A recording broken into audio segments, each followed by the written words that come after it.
Yes, friends, welcome back to the class. ఒక important article Indian ఎక్స్ప్రెస్లో publish అయింది. Indian Express. So ఈ article ఏమంటుంది అని అంటే కాన్స్టిట్యూషన్ గురించి, భారత రాజ్యాంగం, తర్వాత దాని యొక్క ఐడియల్స్, రాజ్యాంగం యొక్క భావన ఐడియల్స్ ఏంటి, తర్వాత పార్లమెంటేరియన్స్ అనగా మన యొక్క ప్రతినిధులు ఏం పని చేయాలి, వాళ్ళ మీద ఉన్నటువంటి రెస్పాన్సిబిలిటీ, ప్రస్తుతం మన కంట్రీలో ఇండియాలో ఎటువంటి ప్రాబ్లమ్స్ ఉన్నవి, సో వాటి మీద ఫోకస్ చేయాలి అని చెప్పేసి చెప్తున్నారన్నమాట. సో ఈ విధంగా మన కంట్రీలో ప్రస్తుతం ఉన్నటువంటి సమస్యలు ఏంటి, ప్రస్తుతం ఉన్నటువంటి ప్రాబ్లమ్స్ ఏంటి గురించి దీంట్లో డిస్కస్ చేసినారు. సో దీన్ని నేను ట్రాన్స్లేట్ చేసిన తెలుగులోకి. Okay, so this is the Telugu translation of Indian Express. So ఇతను రాసిన వ్యక్తి దుష్యంత్ దవే. ఓకే, సో ఇతను previously bar council of the supreme కోర్ట్కి ప్రెసిడెంట్గా ఉన్నారు. అండ్ ఈయన సుప్రీం కోర్ట్ యొక్క సీనియర్ అడ్వకేట్ అనమాట. ఇతను సుప్రీంకోర్టు యొక్క సీనియర్ అడ్వకేట్. ఏ కాంటెక్స్ట్లో రాసినాడు ఇతను అంటే అంబేద్కర్ మీద పార్లమెంట్లో జరుగుతున్నటువంటి సంఘటనలు దాన్ని చూసి రాస్తున్నాడు ఈ ఆర్టికల్ని. సో పార్లమెంటేరియన్లు మారాలి, మరియు అసలు భారత రాజ్యాంగ రూపకర్తలు ఏమి చేయాలి అనుకున్నారు వాటిని వీళ్ళు మరొకసారి వినాలి అండ్ దాన్ని చేయాలి అని అంటున్నాడు. అంటే ఈ పార్లమెంటేరియన్స్ అనగా ప్రస్తుతం పార్లమెంట్ అని అంటే మీకు ఆల్రెడీ తెలుసు, president of India, Rajya Sabha, Lok Sabha. ఈ లోక్సభ రాజ్యసభలో ఉన్నటువంటి ప్రతినిధులు ఎవరైతే ఉన్నారో ఈ ప్రతినిధులని మనము పార్లమెంటేరియన్స్ అని అంటాం. పార్లమెంట్లో ఉన్నటువంటి సభ్యులని పార్లమెంటేరియన్స్ అంటాం.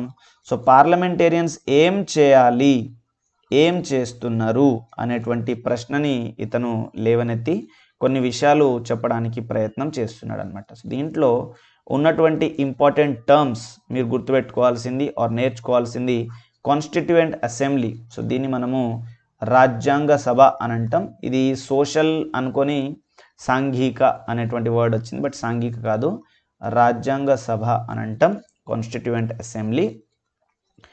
అండ్ తర్వాత డ్రాఫ్ట్ కాన్స్టిట్యూషన్ అంటే ప్రారూప, అంటే అసలు రూపం రావడానికి ముందున్నటువంటి రాజ్యాంగాన్ని మనం డ్రాఫ్ట్ అని అంటాం. అంటే రచనలో ఉన్నటువంటి రాజ్యాంగాన్ని మనము డ్రాఫ్ట్ అని అంటాం. సో చాలామందికి వర్డ్స్ ఆర్ ఈ వొకాబులరీ మీద అవగాహన ఉండదు. సో అందులో సబ్జెక్ట్ అర్థం చేసుకోవడానికి కూడా ప్రాబ్లం అవుతుంది. దీన్ని మీరు ఇలా ఉపయోగించుకోవచ్చు. కాన్స్టిట్యూయెంట్ అసెంబ్లీ అంటే రాజ్యాంగ సభ, డ్రాఫ్ట్ కాన్స్టిట్యూషన్ అంటే రచనలో ఉన్నటువంటి రాజ్యాంగం. సో అది ఆమోదం పొందిన తర్వాత రాజ్యాంగంగా మారుతుంది. తర్వాత గణతంత్ర రాజ్యం అండ్ ప్రజాస్వామ్యం అనేటువంటి వర్డ్ ఉంది. పార్లమెంటరీ ప్రజాస్వామ్యం లేదా పార్లమెంటరీ తరహా ప్రభుత్వం అనేటువంటి వర్డ్ దీంట్లో ఉంది. ప్రెసిడెన్షియల్ ఫార్మ్ ఆఫ్ గవర్నెన్స్ అనేటువంటి వర్డ్ దీంట్లో ఉంది. Parliament, executive, debates, motions, questions అంటే ప్రశ్నలు, తర్వాత majority party, autonomy, sovereignty, unity, mutual respect పరస్పర గౌరవం, రూల్ ఆఫ్ లా చట్ట ప్రభుత్వం, ఫండమెంటల్ రైట్స్ మూల హక్కులు లేదా ప్రాథమిక హక్కులు, సోషల్ అండ్ ఎకానమిక్ ఇన్ఈక్వాలిటీ సామాజిక ఆర్థిక అసమానతలు, తర్వాత మార్జినలైజేషన్ అంటే ఇది పరిశీలనలో లేకపోవటం అది కాదు, ఒక వ్యక్తిని మనము మెయిన్ స్ట్రీమ్ నుంచి దూరం చేయటాన్ని మార్జినలైజేషన్ అని అంటాం. రియల్ డెమోక్రసీ అంటే నిజమైన ప్రజాస్వామ్యం, కాన్సన్ట్రేషన్ ఆఫ్ పవర్ అధికార కేంద్రీకరణ, జెంటిల్నెస్ అంటే సౌమ్యత్వం, అండ్ సింఫనీ అంటే ఐక్యత. ఇవి దీంట్లో ఉన్నటువంటి కొన్ని పొలిటికల్ ఆర్ కాన్స్టిట్యూషన్కి related or polity related terms అనమాట. ఓకే, సో వీటి మీద మీకు అవగాహన ఉండాలి. ఓకే, అప్పుడే మీకు సబ్జెక్ట్ వస్తుంది. పార్లమెంట్ అంటే ఏంటి, కార్యనిర్వాహక శాఖ అంటే ఎవరు, డిబేట్స్ ఏంటి, ఎటువంటి డిబేట్స్ జరుగుతాయి, ఎందుకు జరుగుతాయి, మోషన్స్ అంటే ఏంటి, క్వశ్చన్స్. సో ఇది మీరు సెషన్స్ విన్నప్పుడు చూస్తారు. క్వశ్చన్స్ ఏంటి, ఎవరు అడుగుతున్నారు, ఎవరిని అడుగుతున్నారు, సిగ్నిఫికెన్స్ ఏంటి. సో మెజారిటీ పార్టీ అంటే ఎవరు, సవర్నిటీ సార్వభౌమాధికారం అంటే ఏంటి, ఐక్యత, సో ఇది మీకు ప్రియాంబుల్లో కనిపిస్తాయి ఈ పదాలు, మ్యూచువల్ రెస్పెక్ట్ అంటే సభ్యుల మధ్యన పరస్పరం గౌరవం ఉండాలి, రూల్ ఆఫ్ లా అంటే చట్ట ప్రభుత్వం అంటే చట్టం ద్వారా పరిపాలన జరగాలి కానీ వేరే విధంగా కాదు, ప్రాథమిక హక్కులు, సోషల్ అండ్ ఎకనామిక్ ఇన్ఈక్వాలిటీని దూరం చేయడానికి మనకి directive principles of state policy ఉన్నాయి రాజ్యాంగంలో 4వ భాగంలో వీటి గురించి. తర్వాత నిజమైనటువంటి ప్రజాస్వామ్యం అంటే పార్టిసిపేషన్ ఆఫ్ ద పీపుల్ ఉండాలి, అండ్ పీపుల్కి రెస్పాన్సిబుల్గా గవర్నమెంట్ ఉండాలి, అండ్ పీపుల్ యొక్క గ్రీవాన్సెస్ సమస్యల్ని తీర్చగలిగేటటువంటి ప్రభుత్వం ఉండాలి, అండ్ కాన్సన్ట్రేషన్ ఆఫ్ పవర్ అంటే అధికారాల ఏకీకరణ లేదా కేంద్రీకరణ. ఈ కాంటెక్స్ట్లో మీరు 73, 74 రాజ్యాంగ సవరణల గురించి చదువుతారు, అది అధికారాల వికేంద్రీకరణను చేస్తుంది. సో కాన్సన్ట్రేషన్ ఆఫ్ పవర్, తర్వాత ఐక్యత కలిగి ఉండాలి. సో ఇటువంటి పదాలు దీంట్లో వాడబడ్డవి. బట్ జనరల్గా ఆర్టికల్లో ఏం చర్చిస్తున్నారో చూద్దాం. 2014 మే 20న పార్లమెంట్లో అడుగుపెట్టిన తర్వాత ఆ ఏడాది జరిగినటువంటి సార్వత్రిక ఎన్నికల్లో బీజేపీ విజయం సాధించింది. అంటే 2014 నుంచి బీజేపీ ప్రభుత్వంలోకి ఉంది అని అర్థం. సో ఇక్కడ మీరు క్రొనాలజీ ఆఫ్ ద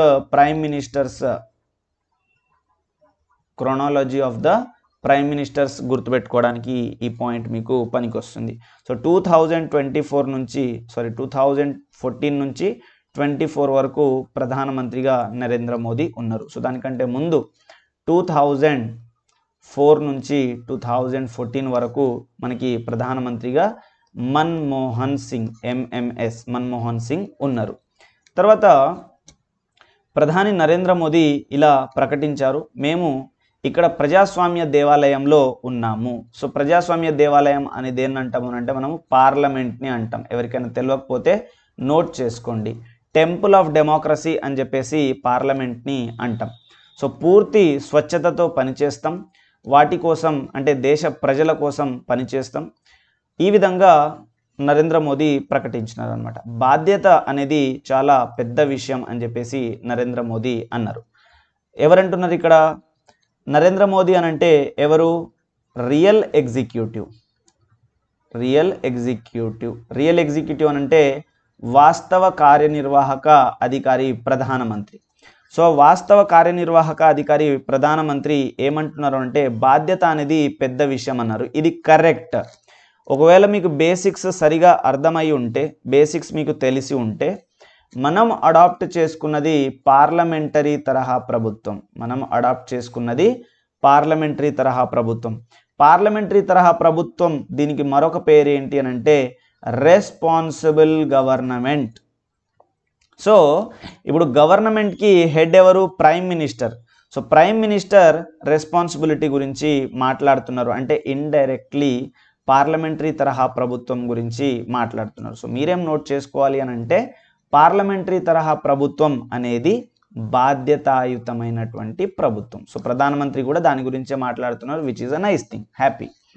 కానీ ఇటీవల ఆ ఆలయంలో దృశ్యాలు ప్రతి పౌరుడిని కంటతడి పెట్టిస్తున్నాయి. అంటే పార్లమెంట్లో ఏం జరగాలి? సో పార్లమెంట్లో ఎవరున్నారు అని అంటే పూర్తి దేశానికి సంబంధించినటువంటి ప్రతినిధులు ఉన్నారు.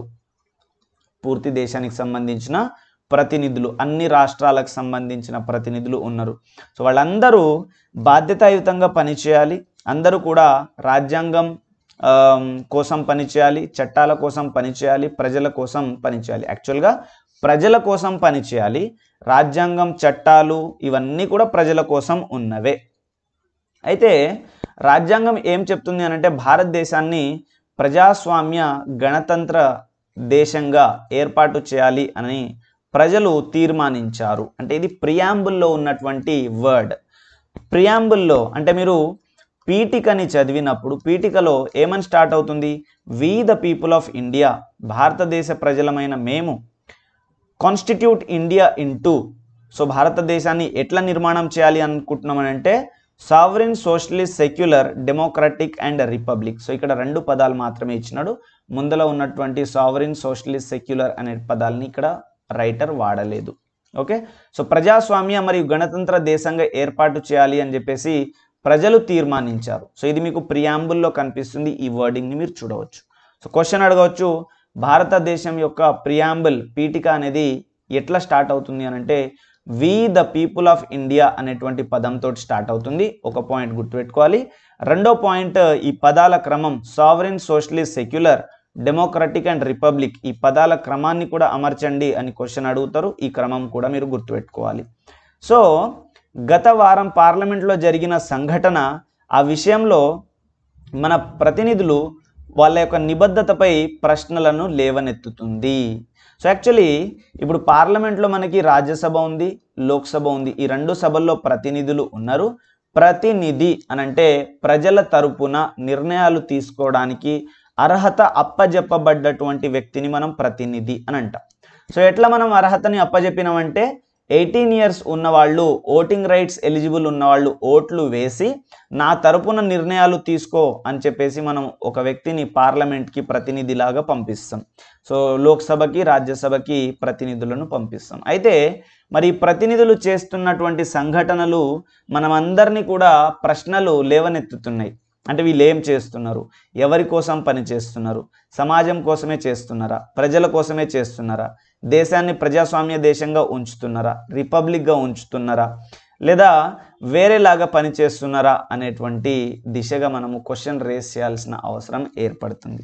సో మీరు ఇక్కడ చూస్తే 1946లో రాజ్యాంగ ముసాయిదాను ప్రవేశపెట్టిన రోజు రాజ్యాంగ పరిషత్తు చర్చలకు వెళ్ళి రాజ్యాంగ నిర్మాతలు దాని యొక్క దార్శనికతను వారు ఎంతవరకు దూరం అయ్యారో అర్థం చేసుకోవాలి. సో ఇది రిడండెంట్ ట్రాన్స్లేషన్. సో వాళ్ళు ఎంత దూరం ఆలోచించారో మనం అర్థం చేసుకోవాలి. సో మనకి ఎట్లా తెలుస్తుంది ఒక నాలెడ్జ్? సో సబ్జెక్ట్ మనకి ఒక గురువు ఉంటే గురువు ద్వారా స్టూడెంట్కి తెలుస్తుంది. ఇన్ కేస్ గురువు లేకపోతే గురువు రాసినటువంటి రచన ద్వారా తెలుస్తుంది.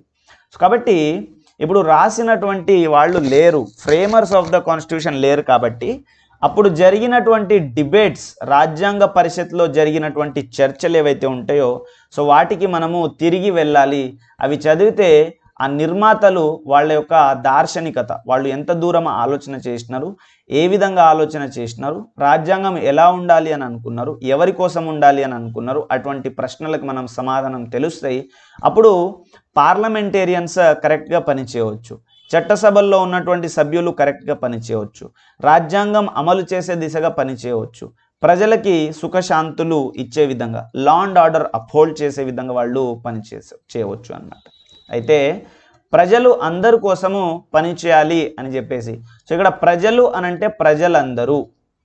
సో వి ద పీపుల్ అనేటువంటి వర్డ్ ఏదైతే ఉందో సో అది ప్రజలు అందరూ. సో అందరి కోసం వీళ్ళు పని చేయాల్సినటువంటి అవసరం ఉంది. ఓకే, తర్వాత రాజ్యం అనేది ప్రజల సొంతం, కానీ ప్రజలు రాజ్యం యొక్క సొంతం కాదు. ఇదొక పాయింట్ని కూడా మీరు గుర్తుపెట్టుకోవాలి అండ్ అందరూ గుర్తుపెట్టుకోవాలి. రాజ్యం అనేది ప్రజల సొంతం. ఇప్పుడు ఇండియాలో ఎవరు పవర్ఫుల్ అని అడిగితే క్వశ్చన్ పీపుల్ పవర్ఫుల్. ఏ డెమోక్రటిక్ కంట్రీలో అయినా కూడా కొంచెం జాగ్రత్తగా నోట్ చేయాలి. ఇన్ ఎనీ డెమోక్రటిక్ కంట్రీ, ఏ ప్రజాస్వామ్య దేశంలోనైనా కూడా ప్రజలు సార్వభౌములు, అన్ని అధికారాలు వాళ్ళ దగ్గరే ఉంటాయి. వాళ్ళ ఓటింగ్ ప్రథమ మూలం అన్నమాట అధికారానికి. సో ఓట్లు వేయటం ద్వారా కొంతమందిని ఎన్నుకుంటాం, ఆ ఎన్నుకున్న వాళ్ళు ఇంకొందరిని ఎన్నుకుంటారు, వాళ్ళు మరికొందరిని అపాయింట్ చేస్తారు. సో అట్లా అధికారం అనేది ఫ్లో అవుతుంది ఒక దగ్గర నుంచి మరొక దగ్గరికి. కాబట్టి ప్రజల దగ్గర అధికారం అనేది ఉంటుంది. ఉదాహరణకి ప్రజలు ఓటు వేసి ఎంపీలను గెలిపిస్తే ఈ ఎంపీలలో నుంచి ఒక వ్యక్తి ప్రధానమంత్రి అయితే, ఇంకొందరు సహోద్యోగులు మినిస్టర్స్ అయితే, సో వీళ్ళు ప్రెసిడెంట్ ఆఫ్ ఇండియాకి సలహా ఇస్తే ఆయన పోయి జ్యుడిషియరీలో అపాయింట్మెంట్స్ చేస్తారు. సో ప్రెసిడెంట్ ఎలక్షన్స్ కూడా లోక్సభ, రాజ్యసభలో ఉన్నటువంటి ఎంపీలతో పాటు రాష్ట్రాల లేదా రాష్ట్రాల మరియు యూనియన్ టెరిటరీల ఎమ్మెల్యేలు కలిసి ప్రెసిడెంట్ని ఎన్నుకుంటారు. సో కాబట్టి ఇక్కడ మీరు చూస్తున్నారు అధికారం అనేది, అధికార మూలం ప్రజలు. అందుకే we the people of India అనేటువంటి వర్డ్ తోటి భారత రాజ్యాంగం యొక్క ప్రియాంబుల్ అనేది ప్రారంభం అవుతుంది. సో రాజ్యం అనేది ప్రజల సొంతం, ప్రజలు రాజ్యం సొంతం కాదు. రాజ్యంలో అధికారం చేపట్టే వాళ్ళందరూ ప్రజల కోసం పనిచేయాలి. ఇప్పుడు మన దగ్గర ముఖ్యమంత్రిగా రేవంత్ రెడ్డి ఉన్నారు. So Revanth Reddy has to work for the people. and people has no obligation to work for the Revanth Reddy. So ప్రజలు రేవంత్ రెడ్డి కోసం పనిచేయరు. రేవంత్ రెడ్డి ఎవరి కోసం పనిచేయాలి? ఒక ముఖ్యమంత్రిగా ప్రజల కోసం పనిచేయాల్సినటువంటి అవసరం ఉంది అన్నమాట. అయితే రాజ్యం ప్రజలకు చెందిన చోట రాజ్యం కేవలం ప్రజలకు లోబడి ఉండే సాధనం మాత్రమే. సో ప్రజలకు చెందిందే రాజ్యం కాబట్టి ప్రభుత్వాలు కూడా ప్రజలకి చెందినవే. ప్రభుత్వాలు ఇక్కడ మీకు డిస్టింక్షన్ ఉంటుంది, స్టేట్ వర్సెస్ గవర్నమెంట్. కానీ మీరు పొలిటికల్ సైన్స్ చదవట్లేరు, పొలిటికల్ థియరీ చదవట్లేరు కాబట్టి మీకు ఈ డిస్టింక్షన్ అవసరం లేదు. సో కాబట్టి రాజ్యం ప్రజలదే, ప్రజల కోసమే. గవర్నమెంట్ ప్రజల కోసమే, దాంట్లో పనిచేసే వాళ్ళు ప్రజల కోసమే, ఆఫీసర్స్ ప్రజల కోసమే. సో ఇక్కడ ద మెయిన్ థింగ్ ఈజ్ ప్రజలు. కాబట్టి ప్రజల కోసం సేవ చేయాలి. ఈ సేవా సందేశాన్ని మన ఎంపీలు మరిచిపోయారు. ఈ పాయింట్ని మనం చాలా గట్టిగా నొక్కి చెప్పాల్సినటువంటి అవసరం ఉంది. ఈ పాయింట్ని మనము చాలా గట్టిగా నొక్కి చెప్పాల్సిన అవసరం ఉంది. ఎందుకు? మిమ్మల్ని పంపించేది ఒక లక్ష్యం కోసం, మిమ్మల్ని ఎంపిక చేసేది, ఎన్నుకునేది మీరు చిత్తశుద్ధితోటి పనిచేయటం కోసం. చిత్తశుద్ధితోటి ఏం పని చేయాలి? ప్రజలకు సేవ చేయాలి. ప్రజలకు కావాల్సినటువంటి వెసులుబాట్లు మీరు కనిపించాలి. కానీ మనము అది చేయకుండా అనవసరమైనటువంటి వాటి గురించి మనము వ్యతిరేకత భావాలు, లేకపోతే వర్గాలుగా విభజన చేయటము, జాతి, కులం, మతం, వర్గం ఆధారంగా విభజన చేస్తూ ఉండటం. సో వాస్తవానికి ఇప్పుడు మీరు పార్లమెంట్లో ఉన్నటువంటి ఒక రెస్పాన్సిబుల్ పర్సన్, మీరు పార్లమెంట్లో ఉన్నటువంటి ఒక రెస్పాన్సిబుల్ పర్సన్, ఆ responsible person caste, race, religion గురించి మాట్లాడవచ్చా? ఆర్టికల్ 15 క్లియర్గా ప్రొహిబిట్ చేస్తుంది. భారత రాజ్యాంగంలో పార్ట్ 3లో ఉన్నటువంటి ఆర్టికల్ 15 క్లియర్గా చెప్తుంది, state shall not discriminate any citizen on the ground of race, religion, caste, place of birth or sex. So ఈ వర్గాల మీద మనం ఎవరిని కూడా డిస్క్రిమినేట్ చేయకూడదు. సో మీరు చట్టాలు తయారు చేసినటువంటి వాళ్ళు, చట్టాలు తయారు చేసేటువంటి వాళ్ళు, ప్రజలని సవ్య దిశలో నడిపించేటువంటి వాళ్ళు, ప్రజల కోసం పనిచేసేటువంటి వాళ్ళు మరి ఎంత చిత్తశుద్ధితో ఉండాలి మీరు? So it is a big question. ఎవరైనా కానివ్వండి, పొలిటీషియన్ పార్లమెంట్లో అడుగు పెడుతున్నారు లేదా చట్టసభలో అడుగు పెడుతున్నారు అని అంటే అతను ఎంత ప్యూర్గా ఉండాలి అని అంటే ఒక సాధు, ఒక బాబా, ఒక మత గురువు అంత చిత్తశుద్ధితోటి ఉండాలన్నమాట. ఎందుకు అనంటే ఇప్పుడు మనం చూడండి, మీరు ఒక బాబు, ఇద్దరు పిల్లలు ఉంటారు మనకి నార్మల్గా. కానీ పార్లమెంట్లో అడుగు పెట్టినటువంటి ప్రతినిధికి లక్షల మంది బిడ్డలు, లక్షల మంది పిల్లలు. సో అటువంటి వాళ్ళ కోసము మనము పని చేయాలి. మన గతాన్ని మనము మర్చిపోవద్దు, మన గతాన్ని మనము ముందుకు సాగనివ్వాలి. సో దేశంలో వివిధ వర్గాలకు స్వయం ప్రతిపత్తి ఇవ్వబడింది మరియు భారతదేశం మొత్తం పూర్తి సార్వభౌమత్వంతో ఒకటిగా ఉంది. So India is one country. So దీన్ని డివైడ్ చేయడానికి లేదా గతంలో 1947లో జరిగినట్టుగా డివిజన్ చేయడానికి అవకాశం లేదు. ఇండియా అనేది ఎటువంటి విభజనకు లోను అవ్వనటువంటి ఒక యూనియన్.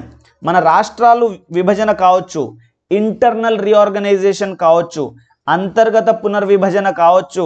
లైక్ 2014లో తెలంగాణ రాష్ట్రం నూతనంగా ఏర్పడింది ఉమ్మడి ఆంధ్రప్రదేశ్ నుంచి.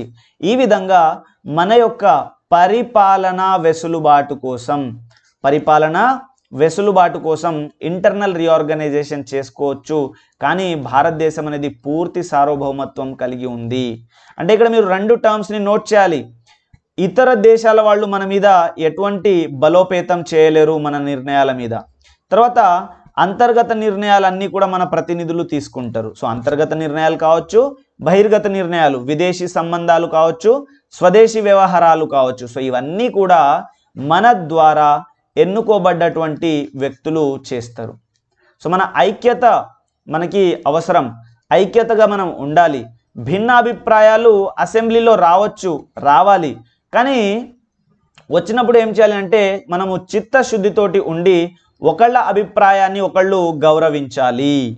సో మనం అసెంబ్లీలో కూర్చుంటున్నాం లేదా పార్లమెంట్లో కూర్చొని చర్చలు చేస్తున్నాం. సో చర్చలు చేస్తున్నాం అని అంటే అర్థం ఏమిటి? మనము ప్రజల కోసం పనిచేస్తున్నాము. మన స్వలాభం కోసం, స్వప్రయోజనం కోసం మనం పని చేయట్లేదు, ప్రజల కోసం. ఆ నిర్ణయాలు ప్రజల కోసం. సో గతంలో ఒక 1 year ముందు ఆడపిల్లల వివాహ వయస్సుని 21కి పెంచాలి అనేటువంటి చర్చ నడుస్తుంది. సో అట్లాంటప్పుడు పార్లమెంట్లో ఒక్కొక్కళ్ళు ఒక్కొక్క విధంగా చెప్తారు. ఒకళ్ళు 25 అంటారు, ఇంకొకళ్ళు 18 అంటారు, ఇంకా మరికొందరు కెనడా తర్వాత యునైటెడ్ స్టేట్స్ ఆఫ్ అమెరికా లాంటి దేశాల్లో ఉన్నట్టుగా 16 years 12 yearsకి చేయాలి అని అంటారు. సో ఒక్కొక్కళ్ళ అభిప్రాయం ఒక్కొక్కటి. సో ఇట్లా అభిప్రాయాలు వచ్చిన తర్వాత ఒక అభిప్రాయానికి లోబడి ఒకటి మెజారిటీ వస్తుంది, అభిప్రాయానికి మనము చట్టం అనేది ఆమోదం పొందుతుంది కదా. సో ఈ విధంగా భిన్న అభిప్రాయాలు ఉన్నప్పటికీ కూడా ఒకళ్ళనొకళ్ళు గౌరవించుకొని మనము ప్రజల కోసం పనిచేయాలి. సో అందుకు మనము మూలాల్లోకి లోతుగా వెళ్ళి ఏంటి అసలు నిజమైన సమస్యలు ఏమున్నాయి, ఎవరి కోసం మనం పనిచేయాలి అన్నటువంటి విషయాన్ని మనము అభివృద్ధి చేసుకోవాలి. మనము ఇన్ ద సెన్స్ పార్లమెంట్లో ఉన్నటువంటి వాళ్ళు. సో ఇక్కడ 2 పేర్లు యూజ్ చేసినారు, ఓం బిర్లా అండ్ జగదీప్ ధన్కర్.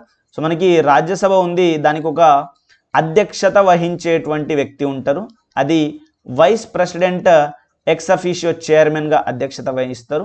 సో ప్రస్తుతం వైస్ ప్రెసిడెంట్ ఉన్నది జగదీప్ ధన్కర్. సో అతను రాజ్యసభకి అధ్యక్షత వహిస్తారు. లోక్సభకి కూడా అధ్యక్షత వహిస్తారు, అది ప్రస్తుతం ఓం బిర్లా అధ్యక్షత వహిస్తున్నారు. సో ఓం బిర్లాని స్పీకర్ అంటాం, ఇతని చైర్మన్ అంటాం. ఈ వివరాలు మనకి క్లాసెస్లో క్లియర్గా డిస్కస్ చేయడం జరిగింది. లెజిస్లేచర్ అనేటువంటి ఒక ప్లేలిస్ట్ ఉంది మన ఛానల్లో, wisdom way academy of excellence. So wisdom way academy of excellence అని యూట్యూబ్లో కొడితే సో దాంట్లో లెజిస్లేచర్ అనే దాంట్లో ఈ టర్మ్స్ అన్నిటికీ కూడా క్లియర్గా క్లాసెస్ ఉన్నవి.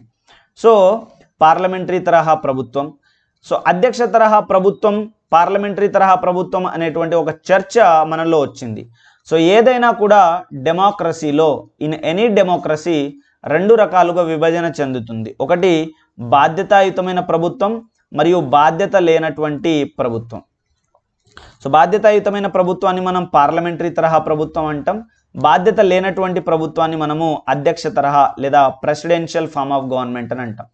కొంచెం డీప్గా అర్థం చేసుకుంటే డెమోక్రసీ అంటేనే రెస్పాన్సిబిలిటీ, కానీ మళ్ళీ ఈ సబ్ డివిజన్ ఎందుకు అంటే పార్లమెంటరీ తరహా ప్రభుత్వంలో పీరియాడికల్ చెక్స్ అండ్ బ్యాలెన్సెస్ ఉంటాయి, పీరియాడికల్ డిస్కషన్స్, పీరియాడికల్ రెస్పాన్సిబిలిటీ. అంటే రాజ్యాంగం ప్రకారం మనకి సెషన్స్ 2 times కంటే తక్కువ జరగకూడదు, కానీ ప్రస్తుతం మనకి 3 సెషన్లు జరుగుతున్నాయి.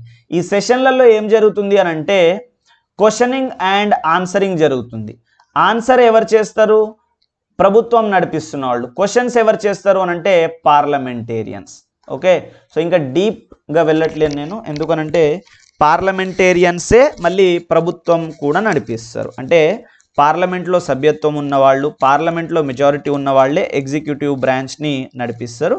ఓకే, సో కాబట్టి పీరియాడికల్గా జరుగుతుంటాయి, కానీ ప్రెసిడెన్షియల్ ఫార్మ్ ఆఫ్ గవర్నమెంట్లో ఇటువంటి చర్చలు ఉండవు. సో ఇటువంటి జరగవు. సో చర్చలు ఉన్నప్పటికీ కూడా ఇట్లాంటి ఎఫెక్టివ్ మెకానిజం అనేది ఉండదు.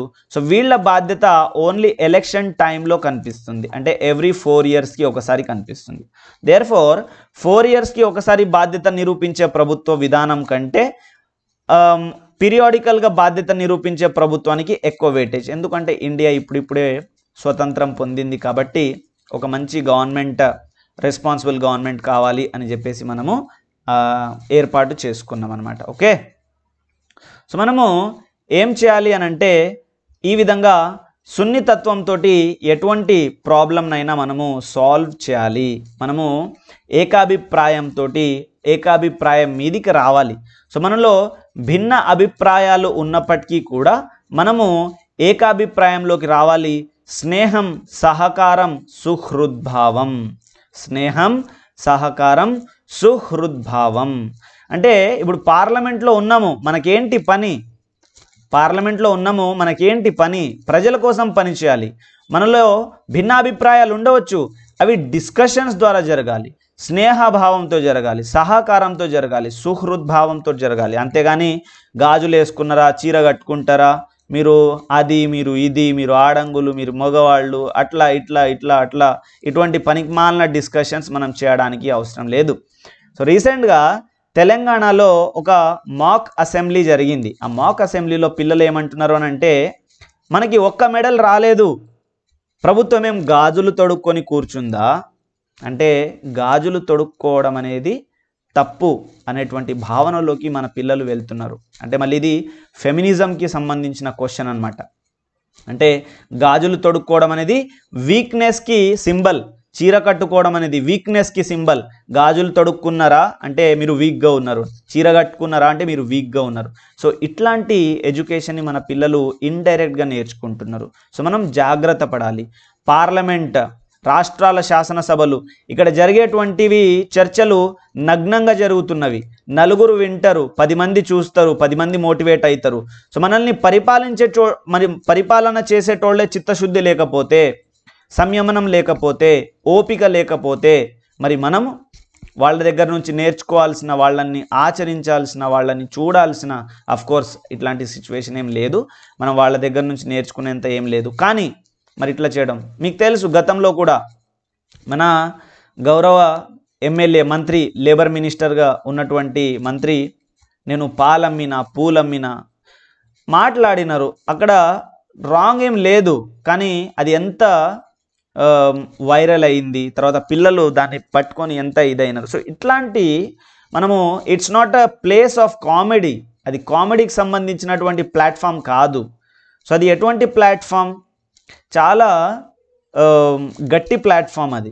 సో అట్లా మనము చేయడానికి అవసరం లేదు. ఏదైనా ప్రజలకి సంబంధించినటువంటి ప్రశ్నలని మనము ప్రజాబాహుళ్యం కోసం, బహుళ జాతి ప్రజానికం కోసం మనం ఉమ్మడిగా నిర్ణయం తీసుకోవడానికి అక్కడ ఉన్నాం. అందుకే సహకార మార్గంలో ముందుకు సాగాలి. తర్వాత అది కష్టమైనా కూడా మనము ముందుకు వెళ్ళాలి. అంతేగాని ఇష్టం వచ్చినట్లు తిట్టుకోవడము, తర్వాత ఒకళ్ళ మీద ఒకళ్ళు దూషణలు చెప్పుకోవడము, దూషించుకోవటము, ఇట్లాంటివి మనం చేయకూడదు. ప్రస్తుతం తీవ్రమైనటువంటి సవాళ్లు ఎదుర్కొంటుంది భారతదేశం. పేదరికం, నిరక్షరాస్యత, సామాజిక ఆర్థిక అసమానతలు, అణిచివేత, ఇటువంటి వాటిని మనము అధిగమించాలి. సో మన కోసం ప్రజాస్వామ్య కళలు అంటున్నాము. అధికారాల కేంద్రీకృతం కాకుండా అధికారాల వికేంద్రీకరణ కూడా జరగాలి. ఇది ఇర్రెలవెంట్ పాయింట్ ఇక్కడ. బట్ ఎనీహౌ, ప్రజలకి మేము నవభారత నిర్మాణం కోసము పని చేయాలి. అంతేకాని మనము ఇష్టం వచ్చినట్లు, మనకి నచ్చినట్లు మనం పని చేయడానికి అవసరం లేదు. So it is a very nice article, very good article on the role and responsibility of the parliamentarians. Parliamentarians యొక్క బాధ్యత ఏంటి? ఓకే, పార్లమెంటేరియన్ యొక్క బాధ్యత ఏంటి, వాళ్ళు ఎట్లా ఉండాలి, ఎలా పని చేయాలి, ఎవరి కోసం పని చేయాలి, అపోజిషన్ అండ్ రూలింగ్ పార్టీ అనేటువంటి భావనలు కూడా పక్కకు పెట్టి ఏ విధంగా వాళ్ళు సుహృద్భావంతో, సహృదయంతో, శాంతియుతంగా, సంయమనం పాటించి ఏ విధంగా పనిచేయాలి అనేటువంటి దాన్ని క్లియర్గా ఎక్స్ప్లెయిన్ చేసినారు ఆథర్ దీంట్లో. It is a very nice article. ప్రతి ఒక్కళ్ళు కూడా జాగ్రత్తగా గమనించాలి. అండ్ ఇక్కడ ఉన్నటువంటి విలువలు అన్నిటిని కూడా మనం అందరము తీసుకోవాలి.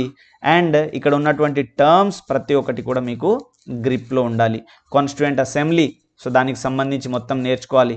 1946లో ఏర్పాటు, దాని బ్యాక్గ్రౌండ్ ఉన్నటువంటి క్యాబినెట్ మిషన్ ప్లాన్, దానికి ఉన్నటువంటి ఎలక్షన్ మెథడ్, సో దాంట్లో సభ్యులు, అదేమేం చేసింది, దాంట్లో ఉన్నటువంటి కమిటీస్, డ్రాఫ్టింగ్ కమిటీ గురించి ఇవన్నీ కూడా మీరు దీంట్లో నేర్చుకోవాలి. డ్రాఫ్టింగ్ కమిటీ, సో దాంట్లో ఉన్నటువంటి సభ్యులు, దాని ఏర్పాటు, దాని యొక్క డ్యూటీ, రెస్పాన్సిబిలిటీ, డెమోక్రసీ అనే భావన ఏంటి, రిపబ్లిక్ అనే భావన ఏంటి, పార్లమెంటరీ తరహా ప్రభుత్వం భావన ఏంటి, ప్రెసిడెన్షియల్ తరహా ప్రభుత్వం భావన ఏంటి, పార్లమెంట్ అంటే ఎవరు, ఎగ్జిక్యూటివ్ ఎవరు, డిబేట్స్ ఏం జరుగుతాయి, సో ఇవన్నీ కూడా మీకు ఐడియా ఉండాలి. ఓకే, సో సబ్జెక్ట్ అనేది ఊరికే పైన నేర్చుకుంటే రాదు. లేదా పాలిటీ, రాజ్యాంగం అనగానే చాలామందికి ఒక మిస్అండర్స్టాండింగ్ ఉంది, ఒక మిస్కన్సెప్షన్ ఉంది. పాలిటీ అనగానే ఆర్టికల్స్ బట్టి కొట్టేయడం అని అంటారు. నో, అది కాదు. చాలా విషయాలు ఉన్నాయి మీరు నేర్చుకోవాల్సింది. ఈ విధంగా ఈ రూల్ ఆఫ్ లా కాన్సెప్ట్ ఏంటి, ఫండమెంటల్ రైట్స్ ఏంటి, డైరెక్టివ్ ప్రిన్సిపల్స్ ఏంటి, ఓకే, రియల్ డెమోక్రసీ ఏంటి, కాన్సన్ట్రేషన్ ఆఫ్ పవర్ ఏంటి. సో ఇవన్నీ కూడా మీరు కొన్నిసార్లు వేరే వేరే టైటిల్స్ తోటి నేర్చుకుంటారు. సపోజ్ ఇది కాన్సన్ట్రేషన్ ఆఫ్ పవర్ అనే దాన్ని మీరు పంచాయత్ రాజ్ వ్యవస్థ అండ్ మున్సిపాలిటీస్ అనేటువంటి టాపిక్ కిందికి నేర్చుకుంటారు. ఓకే, తర్వాత రియల్ డెమోక్రసీ లేదా సుపరిపాలన అనేటువంటి భావన ద్వారా మీరు ఈ టాపిక్ని నేర్చుకుంటారు.